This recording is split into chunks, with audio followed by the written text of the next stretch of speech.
Good morning সকলকে। চলো আজকে দিনটা শুরু করা যাক। আমার দেখতে পাচ্ছ আজকে একটু দেরি হয়ে গেছিলো উঠতে, সূর্য প্রায় উঠে গেছে। তো এবার আমি পড়তে বসবো, কারণ তা একাই দেরি হয়ে গেছে, তারপরে আর দেরি করা যাবে না। তো আজকের ব্লগটা প্রথমে বলি, বেশি বড় হবে না, ছোট হবে। তো এখন আমি পড়তে বসছি। প্রথমেই আমি ইংলিশের যে কালকে ভোকাবুলারি টেন্সটা পড়েছিলাম সেটাই রিভাইজ করছি। তো রিভাইজ করা খুবই জরুরি, প্রতিদিনকার পড়া প্রতিদিন এবং পরের দিনও করতে হয়। তো সেটাই এখন আমি করছি। আর করতে করতে মাঝে মধ্যে বিরক্তও লাগবে, কিন্তু তাও তোমাকে পড়তে হবে। সেটাই আমার এই ভিডিও লক্ষ্য, যাতে তোমরাও কিছুটা ইন্সপিরেশন পাও।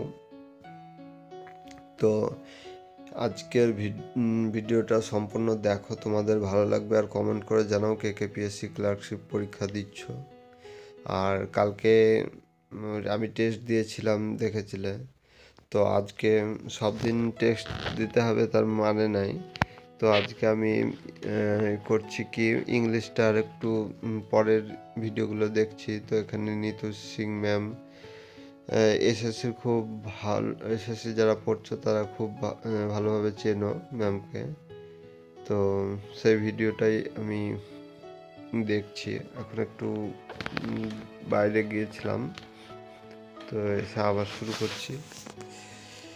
তো খুব ভালোভাবে ম্যাম এখানে পড়াচ্ছে। তো প্রথমে ভিডিও আমার দেখতে একবারে ভালো লাগতো না, তো এখন 2-3 দিন দেখলাম তো খুব ভালো লাগছে, ভালোভাবে বোঝাচ্ছে।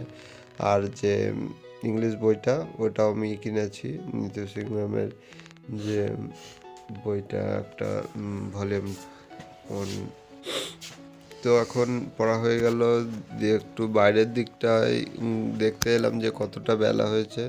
তো এখন আমি ভাত খাচ্ছি। ভাত খাওয়ার পরে দেখছি তো মিস্ত্রি এসে গেছে কারেন্টের কাজের জন্য। তো আজকে পড়া মনে হয় বেশি হবে না, একটু কারেন্টের কাজ বাকি ছিল, সবই হয়ে গেছে। আমাদের এখানে তোমরা জানো সবাই নতুন বাড়ি হয়েছে, তো আমিও সাথে একটু হেল্প করছিলাম। তো এরপরে আমি কারেন্টের কাজের পরে একটু স্নান টান করে ভাত টাত খেয়ে আসলাম। তো তারপরে একটু ঘুমিয়ে গেছিলাম। ঘুমানোর পরে দেখছি তো সন্ধ্যা লেগে গেছে একেবারে। তো কারেন্টের কাজ সাথে সাথে প্রায় 4টে বেজে গেছিলো, এখন 5টা-6টা বাজছে। তো মা দেখছি সন্ধ্যাবেলায় পুলি পিঠে এগুলো তৈরি করছে, আর সন্ধ্যাবেলায় ঘুরতে গিয়ে মিষ্টিটা এনেছিলাম, সেটা খেলাম, খেয়ে আবার পড়তে বসছি।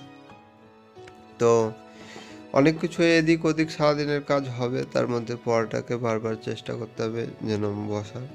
তো এখন আমি যে জিকেটা সেটা পড়ছি ক্লার্কশিপের জন্য।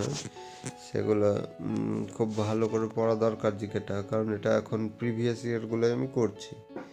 কারণ প্রিভিয়াস ইয়ার অনেক সময় রিপিট অনেক কোশ্চেন দেয়, তো সেগুলো আগে জানা দরকার।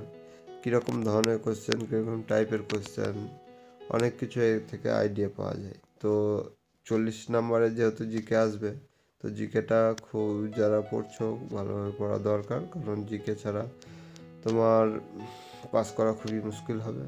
আর তোমরা তো সিলেবাস জানো সবাই যারা প্রিপারেশন নিচ্ছ। তো এখন দেখো আমি কিভাবে পড়ি।